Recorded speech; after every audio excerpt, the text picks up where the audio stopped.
ಸ್ನೇಹಿತರೆ ನೋಡಿ, ಇದು ನಮ್ಮ ಕಾಮ ಸಮುದ್ರದಿಂದ ಗಡಿಭಾಗ ತಮಿಳುನಾಡಿಗೆ ಹೋಗುವಂಥ ರಸ್ತೆ.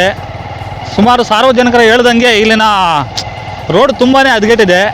ಈ ರೋಡ್ ಬಗ್ಗೆ ನಮ್ಮ ಶಾಸಕರಾಗಲಿ, ಇಲ್ಲಿನ ಒಂದು ಪಂಚಾಯತಿ ಅಧಿಕಾರಿಗಳಾಗಿರ್ಬೋದು, ಅಧ್ಯಕ್ಷರಾಗಿರ್ಬೋದು, ಯಾವುದೇ ರೀತಿ ಕ್ರಮ ತಗೊಂಡಿಲ್ಲ. ಪಾಪ ಸುಮಾರು ಜನ ಇಲ್ಲಿ ಟೂ ವೀಲರ್ ಓಡಿಸ್ತಾರೆ, ಗಾಡಿ ಆಗಿರ್ಬೋದು, ಏನೇ ಆದರೂ ಸಹ ತುಂಬ ಅನಾನುಕೂಲ ಇದೆ. ದಯವಿಟ್ಟು ಮುಂದಿನ ದಿನಗಳಲ್ಲಿ ನಮ್ಮ ಶಾಸಕರು ತುಂಬ ಗಮನಕ್ಕೆ ತಂದು ಮುಂದಿನ ದಿವಸದಲ್ಲಿ ಇದು ರೋಡ್ನ ಒಂದು ವ್ಯವಸ್ಥೆ ಮಾಡಿಕೊಟ್ರೆ ಇಲ್ಲಿನ ಜನಕ್ಕೆ ತುಂಬ ಅನುಕೂಲ ಆಗುತ್ತೆ ಅಂತ ಹೇಳೋಕ್ಕೆ ನಾವು ಇಷ್ಟಪಡ್ತೀವಿ. ನೋಡಿ, ತುಂಬಾ ರೋಡ್ ಹದಗೆಟ್ಟಿದೆ.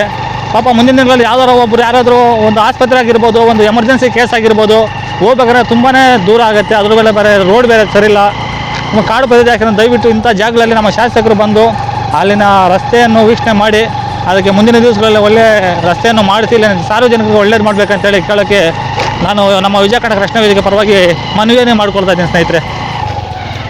ದೊಡ್ಡ ಇವರು ಸರ್, ನಿಮ್ಮ ಹೆಸರು ಸರ್?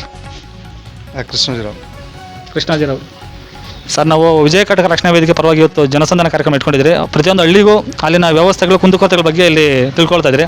ಈಗ ನಿಮ್ಮೂರು ಗಡಿಭಾಗದಲ್ಲಿರೋದ್ರಿಂದ ಇಲ್ಲಿನ ವ್ಯವಸ್ಥೆ ಹೆಂಗಿದೆ ಅಂತ ಸ್ವಲ್ಪ ಮಾಹಿತಿ ಕೊಟ್ಟರೆ ಮುಂದಿನ ದಿನಗಳಲ್ಲಿ ನಮ್ಮ ಶಾಸಕರ ಗಮನಕ್ಕೂ ಇಲ್ಲ ನಮ್ಮ ಪಂಚಾಯತಿ ಅಧ್ಯಕ್ಷರ ಗಮನಕ್ಕೆ ತಂದು ಮುಂದಿನ ದಿನಗಳಲ್ಲಿ ಊರಿನ ವ್ಯವಸ್ಥೆಯನ್ನು ಸ್ವಲ್ಪ ಬದಲಾವಣೆ ಮಾಡ್ಬೋದು ನಾವು ಬಂದಿದ್ದೀರಿ.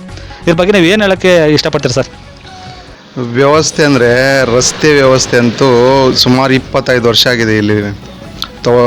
ಕಾಮಸಮುದ್ರದಿಂದ ಸಿಂಗ್ರಲ್ಲಿವರೆಗೂ ರಸ್ತೆ ನಾನು ಹುಟ್ಟಿದಾಗ ಒಂದೇ ಒಂದು ಸಲ ಮಾಡಿದ್ದಾರೆ. ನಾನು ಹುಟ್ಟಿ ಈಗಲೇ ನನಗೆ 40 ವರ್ಷ ಆಗಿದೆ. ಎಮ್ ನಾರಾಯಣ ಸ್ವಾಮಿ ಅವರು ಇದ್ದಾಗ ಮಾಡಿದ್ದು. ಎಮ್ ನಾರಾಯಣ ಸ್ವಾಮಿ ಬಿಟ್ಟೆ 15 ವರ್ಷ ಮೇಲಾಗಿದೆ. ಆವಾಗ ಮಾಡಿರೋ ರಸ್ತೆ ಇದು. ಇದುವರೆಗೂ ಮಾಡಲೇ ಇಲ್ಲ. ಮಾಡ್ತಾರೆ ಶಾಸಕರು ನೋಡಿದ್ರೆ ಮಾಡ್ತಾರೆ ಅಂದರೆ ತ್ಯಾಪೆಗೆಲ್ಲ ಆಗ್ತಾ ಇದ್ದಾರೆ. ಈಗ ಹೋಗ್ಬೇಕಾದ್ರೆ ನೋಡ್ಕೊಂಡು ಹೋಗಿ ತ್ಯಾಪೆಗೆಲ್ಲ ಆಗ್ತಾ ಇದ್ದಾರೆ. ಆ ತ್ಯಾಪೆಗೆಲ್ಲಿ ಮೊನ್ನೆ ಒಂದು ಆಕ್ಸಿಡೆಂಟ್ ಆಯಿತು, ಸತ್ಯವಾದ ಮನುಷ್ಯ. ಏನು ಮಾಡಿದ್ದಾರೆ, ಜಲ್ಲಿ ಇಟ್ಟಿದ್ದಾರೆ, ಆ ಟ್ಯಾಕ್ಟ್ರಿಗೆ ಹೊಡೆದ್ಬಿಟ್ಟು KB ಪೋಲ್ಗೆ ಹೊಡೆದು ಸತ್ಯವಾದ ಮನುಷ್ಯ. ಯಾರೂ ನೋಡಿಲ್ಲ ಅದು ಏನಾಯ್ತಂತ. ಇಷ್ಟು ದೊಡ್ಡ ಗುಡ್ಡೆ ಆಗಿಬಿಟ್ಟು ಹೊಟ್ಟೋಗಿದ್ರು ಅವ್ರ ಪಾಡಿಗೆ. ಅವರು ಒಂದು ದಿವಸ ಅವ್ನು ಎಣ್ಣೆ ಹೊಡೆದಿದ್ದು ಏನು ಮಾಡಿದ್ನೋ ಗೊತ್ತಿಲ್ಲ, ಸತ್ಯ ಹೋಗಿದ್ದು. ಸೊ ಈ ಥರ ವ್ಯವಸ್ಥೆ ಇದೆ, ಸರಿಯಾಗಿ ವ್ಯವಸ್ಥೆ ಮಾಡ್ತಾಯಿಲ್ಲ. ದಯವಿಟ್ಟು ಈ ಮೂಲಕ, ನಿಮ್ಮ ವಾಹಿನಿ ಮೂಲಕ ಶಾಸಕರಿಗೆ ತಿಳಿಸ್ತಾ ಇರೋದೇನೆಂದರೆ, ಈ ರಸ್ತೆ ಸಿಂಗ್ರಳ್ಳಿಯಿಂದ ಕಾಮಸಮುದ್ರವರೆಗೂ ರಸ್ತೆ ಏನಿದೆಯೋ ಆ ರಸ್ತೆ ಅತಿ ಬೇಗ ವ್ಯವಸ್ಥೆ ಮಾಡಿದ್ರೆ ತುಂಬ ಚೆನ್ನಾಗಿರುತ್ತೆ ಅಂತ ಹೇಳ್ಬಿಟ್ಟು ನಾನು ಈ ವಾಹಿನಿ ಮೂಲಕ ಕೇಳ್ಕೊಳ್ತಾ ಇದ್ದೀನಿ.